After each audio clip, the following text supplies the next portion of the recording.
I'm here to give you the review of The Dark Knight Rises. Not the review you deserve, but the one that you need. Okay, I'm not gonna do that. But okay, yeah, this is the much anticipated Dark Knight Rises, and I'll just apologize now. I'm doing this before I do the bum review, so if I reuse some of these jokes, I apologize, or if you've already seen them and you see that, whatever. As always, best way to talk about a sequel or remake is to talk about what you thought the films before it. I'll just do the Christopher Nolan ones, which most of you know what I think of them, but I'll just say real fast. The Batman Begins, I really liked. I really enjoyed it. I liked the first half much more than the second half. Second half I think gets a little boring, but first half I love the psychology, I love the philosophy. I didn't think I liked going to his past, but I did, and I love the development, so I like the first one. Second one, love even more. One of my favorite movies, even though, you know, it has problems, obviously. You know, the ending is kind of bullshit and stuff. I really like it. I love Heath Ledger. I love that it really seemed to bring comic book movies to, like, a new level, you know, taking them seriously and being even darker and more adult, but still sort of being a comic book movie. So really, really like the second one. Like I love Dark Knight. And then we have The Dark Knight Rises. I didn't like this one. I thought this actually kind of sucked. And I have no idea if I'm a minority on that, or if that's going to be the popular view. I have no idea. I haven't looked up and seen what other people thought yet, but I got back from the midnight screening, and I was really underwhelmed by it. I was actually kind of shocked. There's two things that I really, really like in it. One is Catwoman. Catwoman's a great. Hathaway's fine. I think there could have been a better actress, possibly, but she does fine. She's having fun. She goes back and forth between being like, you know, the damsel screaming and then, you know, going to serious mode. You know, it's like that was just for show. I mean, it's playing the different parts and the different characters, and she's having fun with it. She's more of a spy in this one. And I love the Michelle Pfeiffer one. Okay, that's a great character, an awesome character, but it's nice to see one more sort of like the comics. So, love Catwoman, lots of fun. When you see her and Batman together, you know, whatever, just walking down the street or kicking ass, it's awesome. I mean, so it's, and the stuff with the mask and the goggles sort of looking like the ears, so you can understand why some people would call her like the cat or the cat burglar and she steals stuff. It was smart. It was actually kind of clever, so love that stuff. Second thing that was awesome, Bane. Bane's pretty cool. I didn't think he would be, but they actually make him really enjoyable in just how much he's really soaking up and hamming it and having fun just being this villain. Everything you try to throw at him, I mean, it's just like, oh, you tried to fight me in dark now. I was born in dark. Hello, I see you. Pow! You know, and he's very intimidating as well, and his voice, whatever, they give him some sort of filter or something so you can hear it better, and even though he should sound like this, he sounds like this, like his voice really projects somehow. But that's whatever, comic book stuff. Aside from that, what really sort of shocked me about this movie is that I couldn't give a crap what was gonna happen. The last, you know, like, half hour or whatever of the climax, the city fighting, everyone's running in, the bat plane is flying, tanks, explosions. I was looking at my watch. I was so bored by this. And I think the reason for that is, one, they don't make the main character, they don't make Batman that interesting in this. They don't have him go through much of a dilemma. The other films did. This one, I mean, maybe he is, but they don't focus on it that much. At least not as much as they probably should. Not enough to get us, you know, sort of like, wow, I feel what he's going through. You know, we're going with him through this journey. So that's a problem. Two biggest problem is the motivation for the villains. This is pretty much the first film again. The exact same plan, except it made even less sense. It makes even less sense in this one than it did in the first one. The first one was, Gotham is a decaying city. It's you know, it's horrible. It's like a, you know, a diseased arm that needs to be lopped off so the rest of civilization can, you know, live. Okay. You know, it's, I guess I'll buy it. You know, it sounds a little goofy, but whatever. We'll go with it, okay? And then in this one, it's like, Gotham is now a peaceful place because all that bullshit at the end of The Dark Knight, you know, with we have to make Batman look like the villain and whatever, and Michael Caine burning the letter and stuff like that, all of that just got rid of crime, you know, the streets are safe. They're gonna get rid of Jim Gordon because this is peacetime. By the way, that goes nowhere. There's no reason for that. So now Gotham's, I guess, a really pretty nice place. People want a vacation there or something. But these bad guys, the exact same ones, the League of Shadows, come in and they still want to stomp it out. Why? Because, well, we got a plan. We still got the blueprints. We gotta just throw them away? I mean, we can't do that. It doesn't add up. And that's the big problem, is that you're following these villains, and you're trying to get into their plan. And when you get to the big battle at the end, everyone's rushing and fighting, you're constantly asking yourself, what the hell are they fighting for? What was this for again? I'm not behind this. Even something like Avengers, you know, is very basic. Asshole wants to take over the world. I mean, we know that. We've seen it a million times, so we can get it. We're still not sure exactly what this is. And there's a bomb that they have that they could just blow up at a moment. In fact, we find out that they are just going to blow it up. They're holding the city hostage unless they don't heed to their demands, because there's no demands they have to heed to. So they, you know, but what's the point? Well, they want to see the soul of Gotham be crushed. Why? To prove a point. The point that if we let a bunch of prisoners out of their cells, the city will be in chaos. I don't think you need to prove that. I think we could figure that out. And if no law enforcement is there to save them, the city will crumble and die. Yeah? Yeah? You know, and... but we're gonna blow it up anyway. What? This is the dumbest plan. It doesn't add up, and we don't exactly know why they're doing it. It's just sort of stubbornness. That's one of the many major problems. I mean, I should probably go a little bit into the story here. You know, it's a few years later after Dark Knight. Bruce Wayne is now like a cripple. Which, did I miss something in the last one? Like, he has a cane and he can, you know, just barely walk. When did that happen? I thought Batman was walking okay at the end of the first film, but he could ride the bike, you know. So, but he decides to, you know, seclude himself and get away from everything because the death of Harvey Dent was too much. You know, the death of his parents as a kid, you know, that was tough. But this guy who was nice, but then he turned out to be a jerk.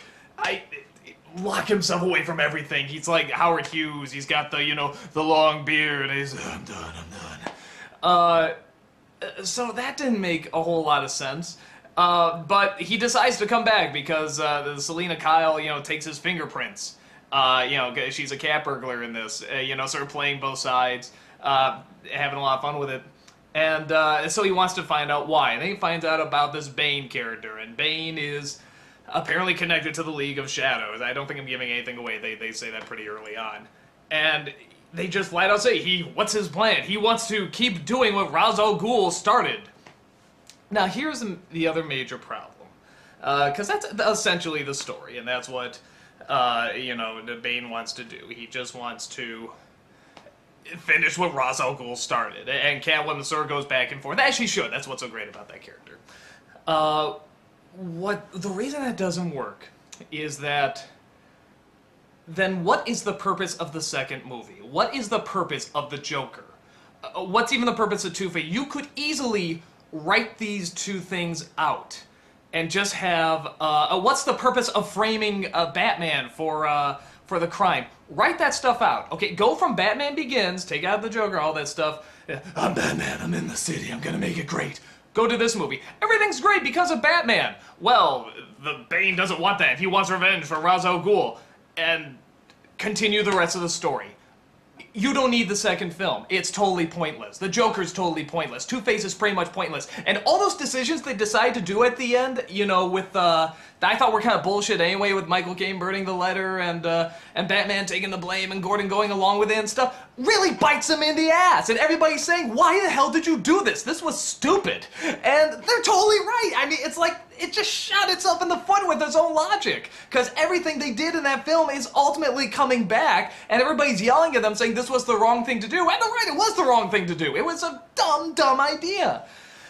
So you have that going, but trying to bring it back to the villains in the first film, it doesn't add up, because then they're trying to make it look like this was all part of the plan, this was all part of the trilogy, when clearly it wasn't.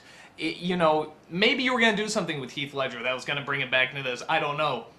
But as is, you have Batman Begins, which is its own sort of thing. The Dark Knight, which is kind of continuing it, but it's its own little thing.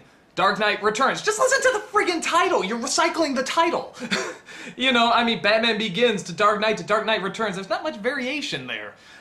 Did you learn anything from watching the Rambo movies? Anyway, so, okay, you have Dark Knight Rises, and we're just gonna sort of go back to what the first film was doing. We're gonna bring it back to that. Well, this whole area with the Joker and Two-Face, where you were really raising the bar, remember, and you were trying something different and new and wow. And why are you stepping backwards? Why are you going in this direction? And what really bothers me is that from Batman Begins to Dark Knight, whether or not he did, you got the feeling that Christopher Nolan was sort of taking notes at what didn't work in Batman Begins. Like, the action scenes got so much better in Dark Knight. The villain got much more focus in The Dark Knight. You know, a lot of the problems, even though I like Batman Begins, a lot of the problems with Batman Begins were fixed in Dark Knight, with the exception of a few.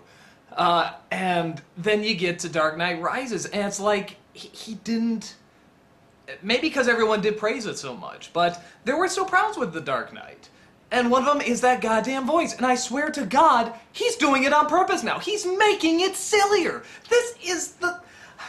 And I don't blame Bale for this, I really don't, because Christopher Nolan is watching this, and even if he doesn't see it on set, because I understand that, the ear and audio, I understand that, in editing, do something to that voice, dub it, give it more bass, do something. You fixed Bane's voice, that sounded great, it didn't make a whole lot of sense, it's unrealistic, but it sounded great. Why couldn't you do it with Christian Bale? Everyone's made fun of this voice.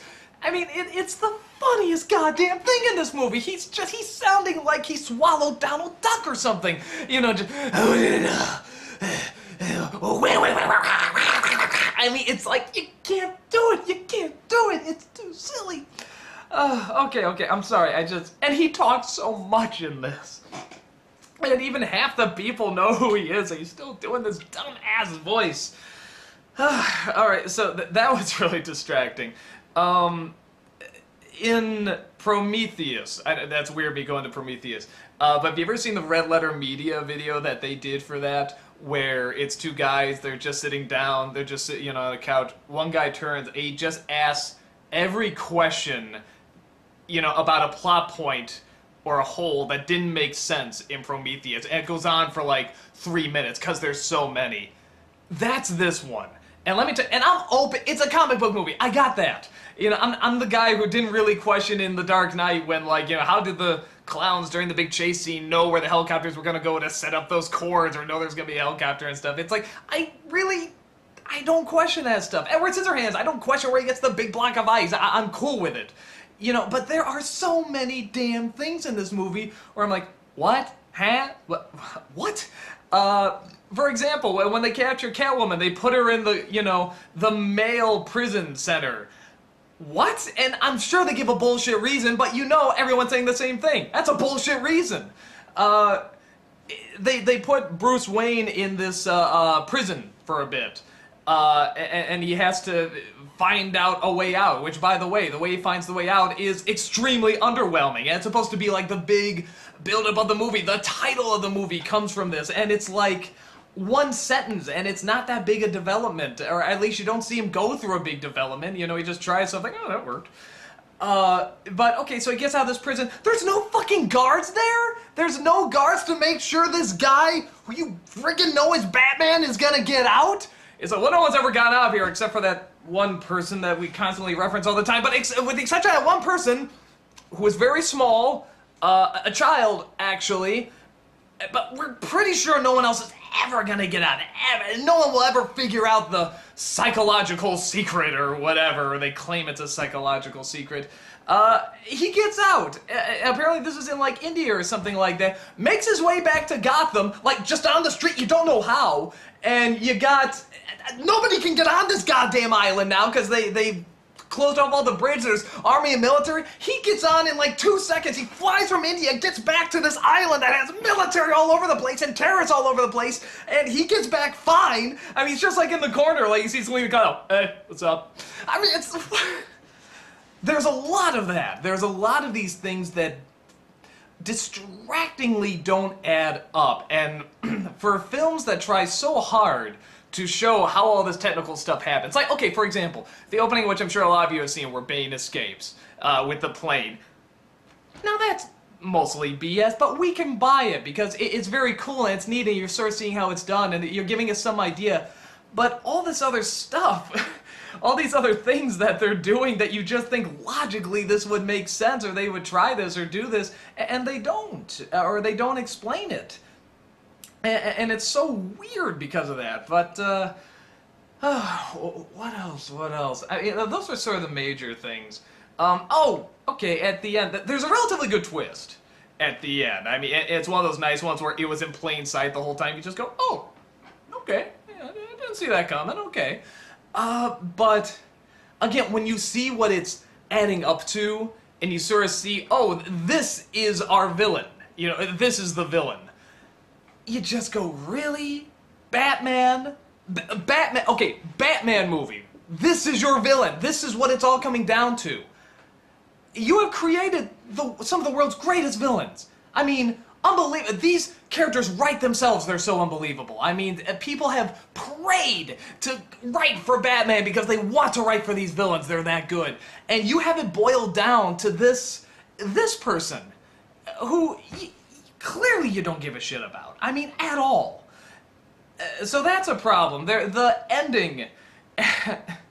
I can't believe this is how they're finishing this movie. Again, I won't give it away. But the ending to this movie is not how a Batman film would end. It's more like how Shrek doing a Batman film would end. Like, oh, isn't that kind of cute? Oh, isn't that kind of... oh, isn't that... Oh. No, no, no, no. This... From, like... from the point where Bruce Wayne gets thrown in this prison on, it doesn't feel like Batman at all. I'm not sure what it feels like. I don't know if it's trying to do an Avengers thing where they're just flying around the city and they're trying to make it huge. Which I feel bad saying because it looks like a lot of time, a lot of money, a lot ever went into this, and a lot of the stuff is really there, and a lot of the big crowds, and a lot of the fighting, and it's very impressive, but you just don't give a shit. You don't give a shit about what happens to the city, or Batman, or what the bad guy's plan is, and you're just you're constantly asking, why should I care about this? Why should I care about the bad guy's plan, about if Batman saves them, or any of this? Because it just seems like it's what we've done in the first film, just stretched out longer and made bigger. You know, at least with the second film, they're going to sort of this anarchy, and you don't want the Joker to win because you want to believe in the best of mankind. But you know where the Joker's coming from, and you can sort of understand it. Even though you don't agree with it, or maybe you do even, you don't want to be on his side. But it's very challenging not to because you are sort of agreeing with some of what he's saying. So that's great. And even the weird plan in the first Batman, in Batman Begins, it kind of makes sense. Like, you don't agree with it, but you're like, well, okay, I guess that analogy can almost work. In here, it just doesn't add up. It just seems like stubborn dicks that somehow got this really big budget and all these henchmen and stuff, and yet they still don't put guards at the prison. So, and yeah, like I said, another big issue with it is that you don't really feel the hero's journey on this. You don't feel what he has to go through to, you know, achieve this greatness, and that chant, that dishy, pasta, whatever it's called, you know, is played throughout the whole thing. It means rise, rise, rise. So they're really building up this thing where the Dark Knight rises. He, you know, comes back again, stuff like that. First of all, he comes back pretty quickly. You know, they're making it like, you know, he's gone for, you know, like halfway through the movie he comes back and everyone's gonna cheer. He comes back pretty fast. I mean, nothing really snap. You know, it's like, oh, I guess I should probably put the bat suit back on. Yeah, you know, I'll do it. Come on, let's go. So, I mean, even that's sort of underwhelming. Um, what else? What else? There's so many. I mean, this is one of those things where I could just go through the movie and just do like bullet points, like what I don't like about it and what doesn't work for me.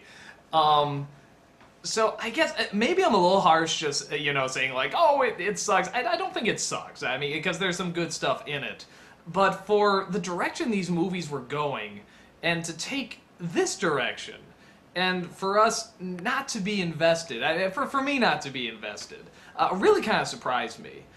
And to keep doing the Batman voice too, and all that stuff. So okay, I'm trying to think if there's anything else that I really need to address. Oh, and this sort of goes along with the ending too. Okay, so you have this woman who's gonna sort of financer. It's gonna take over Wayne Enterprises and stuff like that. And whatever, she's sort of against Wayne because he becomes a recluse. He's not keeping track of his money, which again you sort of go, yeah, what a dick. Yeah, he's throwing money and stuff, but he's not keeping track of it. He's like, oh, leave me alone, leave me alone. But okay, he gets his act together and he tells her about this machine that I guess he sort of invented in his spare time, or there's probably a story to it. But it was just explained so fast. But can also be used as a weapon, of course. That's why he wants to keep it secret. So he sort of shows her this, and, they're trying to get the company back together and stuff like that. And then all of a sudden they're fucking. It's the hell happened? There was no chemistry at all. It's like just suddenly they're bonking each other. It comes out of nowhere. It's like he used that robot line for Prometheus. Hey, are you a robot? Oh, do me. It made no sense at all. And then on top of that, we don't really know if him and the Catwoman are supposed to be an item, really. Sort of near the end, you sort of get, well, wait, are they? Maybe they are, I don't know. But again, it's the final film, so this is what they're sticking with. And at the very end, I guess there's kind of a clear answer, but it's not one that you were like, yeah, I see how they got to that point. I think the only other thing I'll talk about before I say who probably like it, who wouldn't, is it really is, sadly, sort of an example of when there's too much story and not enough character. Some of them are good. Catwoman's a good character, Bane's a good character, but like the first half hour of this movie is just exposition. Well, what happened here? Well, this and this and that and that. Well, who's that? Well, that's him and her and blah, blah, blah. Well, where's this going? Well, that's going to here and there and blah, blah, blah. I mean, and a lot of it's really forced. I mean, just like, just shoving this shit in your face and just talk. We're doing this. Well, we're doing this. We're doing this. We're doing this. That's that person. That's this person. What's this thing? Well, this is that. And it does not flow. You're constantly aware you're hearing exposition. And they're not introducing much character, again, with the exception of Bane and Catwoman. And that sort of follows it through. And like I said, when you get to the hero's quote-unquote journey in the middle, in the prison, you don't feel like he's going through hell. You don't feel like he's really, that he's risen. He is, he's rise, as they keep chanting. By the way, they chant this thing about 1 million times a day, only on like, whatever, day 10, does he ask, what does that mean? Really? You never... People on the internet are like, what does it mean? What does it mean? When they saw the trailer, they saw it for like the first minute, and they're like, what does that mean? You waited 10 days to ask? What does that chanting mean? On like his 5th attempt trying to get up this thing, and... I'm nitpicking. Actually, I don't think it's nitpicking, but I'm going out of order here. So it really is one of those films where, and the Batman films, actually a lot of the Christopher Nolan films have always sort of had that problem. That there's much more story than there is character. There's usually enough character. You usually get like one really, really strong character. The Joker was that really, really strong character, in Dark Knight. Or actually, of all things, Batman was actually for a while a really, really strong character in Batman Begins. So that usually sort of carries it through okay. But in this one, it's just overload. And you're just tired of it, and you don't know why you're supposed to be rooting for this, or what the big journey is, or any of that. So that's pretty much, those are my issues with the movie. And there are some good stuff, there are some good effects, And I do like Catwoman, I do like Bane, but everything else I just couldn't get into at all. So, okay. Who would like this film? My guess is that people, it's gonna sound weird, people who like Prometheus would probably like a film like this. Someone that wants something really basic. Or just wants some basic action. You might be a little bored by it at times because it is extremely long, but you can sort of follow, and you can follow it enough. Again, sort of almost near the third act, there's a lot of, well, how are we going to get the cops out? Well, we're going to do this. Well, how are we going to do this? We're going to do that. More of that exposition stuff that you're just, come on, God.